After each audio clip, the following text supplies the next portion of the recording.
আলহামদুলিল্লাহ ওয়াসসালাতু ওয়াসসালামু আলা রাসূলিল্লাহ ওয়া আলা আলিহি ওয়া সাহবিহি ওয়া মাওয়ালা আম্মা বা'দ। কালকে গোধূলি লগ্নের পরিবেশনা ছিল। আজকে আল্লাহ রাব্বুল আলামিনের একটা দিন শেষে আরেকটি রাত্রির আগমন পর্যন্ত পৌঁছে গিয়ে খাবজি, সৌদি আরবস্থ খাবজি সমুদ্র সৈকত থেকে আপনাদের সামনে একটি লাইভ, যেটাতে সহজতা আছে আবার পুরস্কার খুব বেশি আছে। হাদিসটি বুখারী, মুসলিম সহ বিভিন্ন কিতাবের মধ্যে এসেছে যে আল্লাহ নবী সাল্লাল্লাহু আলাইহি ওয়াসাল্লাম তিনি বলেছেন যে ব্যক্তি সন্ধ্যায় 10 বার আর সকালে 10 বার, আর সন্ধ্যায় বলতে এখানে আসরের পরের না, এই জিকিরটা হবে মাগরিবের পরে, আসরের পরের বর্ণনা বিশুদ্ধ না। লা ইলাহা ইল্লাল্লাহু ওয়াহদাহু লা শারীকা লাহু লাহুল মুলকু ওয়া লাহুল হামদু ওয়া হুয়া আলা কুল্লি শাইইন কাদির।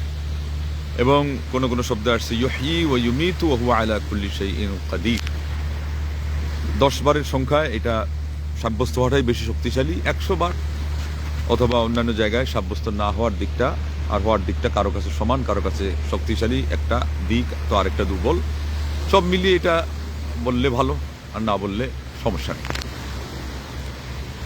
লা ইলাহা ইল্লাল্লাহু ওয়াহদাহু লা শারীকা লাহু লাহুল মুলকু ওয়া লাহুল হামদু ওয়া হুয়া আলা কুল্লি শাইইন কাদির বললে হবে, অথবা এর আগে ইউহয়ি ওয়া ইউমিতু বলে ওয়া হুয়া আলা কুল্লি শাইইন কাদির বললে হবে। আসুন আমরা তার ফজিলত শুনি। অত্যন্ত আকর্ষণীয় ফজিলত। কে বলেছেন, কে পরিবেশন করেছেন? নবী মুহাম্মদুর রাসূলুল্লাহ সাল্লাল্লাহু আলাইহি ওয়াসাল্লাম বলেছেন, যে ব্যক্তি এইভাবে করে 10 বার করে মাত্র এই তাওহীদের কালিমা উচ্চারণ করবে, এবং এটা তো সেই কালিমা বুখারীর হাদিস সহ অন্যান্য কিতাবে আসছে যে আল্লাহ নবী সাল্লাল্লাহু আলাইহি ওয়াসাল্লাম সহ পূর্বেকার যত নবী রাসূলগণ যত বাক্য বলেছেন তার মধ্যে সর্বোত্তম, বিশেষ করে এখানে যেহেতু বিস্তারিতভাবে আসছে আল্লাহর রাজত্বের কথা, আল্লাহর প্রশংসার কথা এবং আল্লাহ রাব্বুল আলামিনের ব্যাপক ক্ষমতার কথা এখানে আছে, সেই জন্য এটার বিষয়টা বেশি ধর্তব্য এবং এটা গুরুত্ব সহকারে পড়তে হবে। তার আরেকটি ধাপ আছে 100 বারের, সেটারও ফজিলত আসছে। 100 বারে 100 নেকি, 100 গুনাহ মাফ, 100টা মর্যাদার বৃদ্ধি পাওয়া। এবং এই সেখানে কোনো জায়গায় মর্যাদার বৃদ্ধির কথা নাও আসছে, কিন্তু শয়তান থেকে হেফাজত হওয়া এটা অবশ্যই আছে। এবং এই লোক অপেক্ষা উত্তম আমলকারী আর কেউ নাই, শুধু ওই ব্যক্তি ছাড়া যিনি তার চেয়ে বেশি বলেছেন।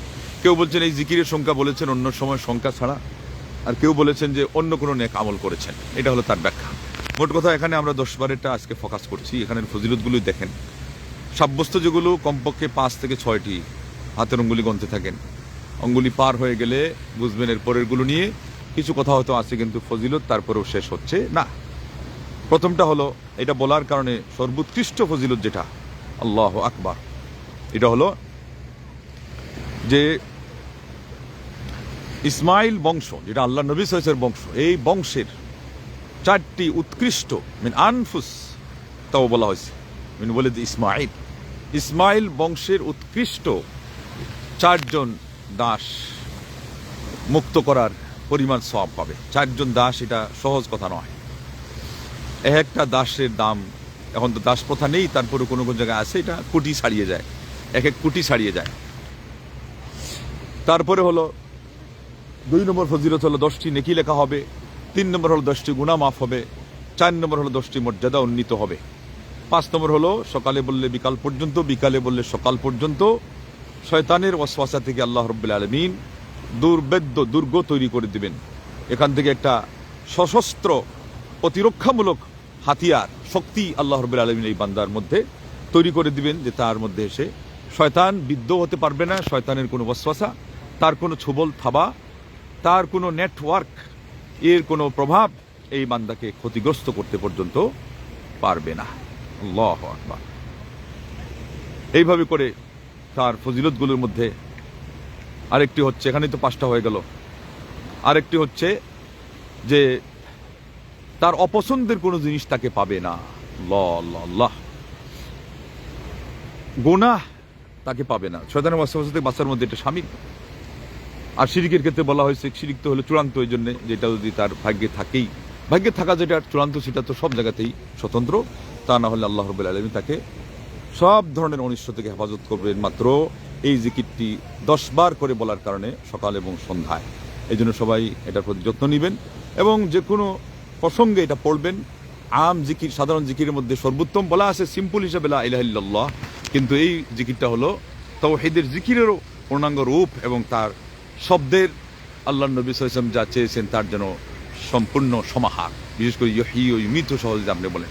আবার আমাদের সমাজে অনেকে ওয়া হুয়া হাইয়্যু লা ইয়ামুতু বিয়াদিল খায়র, এগুলোর কোনো ভিত্তিই নেই। এটা হলো ওই বাজারে পড়ার জন্য দোয়ার কথা যেটা আসছে এবং সেখানে মিলিয়ন মিলিয়ন সবের কথা, এই হাদিসটা নিয়ে অনেক কথা আছে, সেটা পরবর্তী পর্যায়ে তাহকিক করে যার কাছে সাব্যস্ত হবে সে পড়বে। তা না হলে যে সে যেহেতু সবচেয়ে ফজিলতপূর্ণ হয়ে গেল, অতএব সেটা আপনি ওই হিসাবে পড়তেই পারেন, তাতে ওই হাদিসটার ফজিলত সাব্যস্ত হলে আপনি পেয়ে যাবেন। আর না হলে এখানে যে ফজিলতগুলো শুনলেন আলহামদুলিল্লাহ 10 বার করে পড়ার উপরে, এটা ওই রুটিন ভিত্তিক পড়ার উপরে তো থাকবেই। সে সর্বোত্তম কথা সকল নবী রাসূলদের জবানিতে আল্লাহর উদ্দেশ্যে নিবেদিত হয়েছিল, এটার জন্য আপনি আল্লাহর কাছে সর্বোত্তম অ্যাওয়ার্ড এবং পুরস্কার তো পেয়ে যাবেন, তাতে কোনো সন্দেহ নেই। আল্লাহ পাক আমাদেরকে উপর আমল করার তৌফিক দান করেন, আমিন।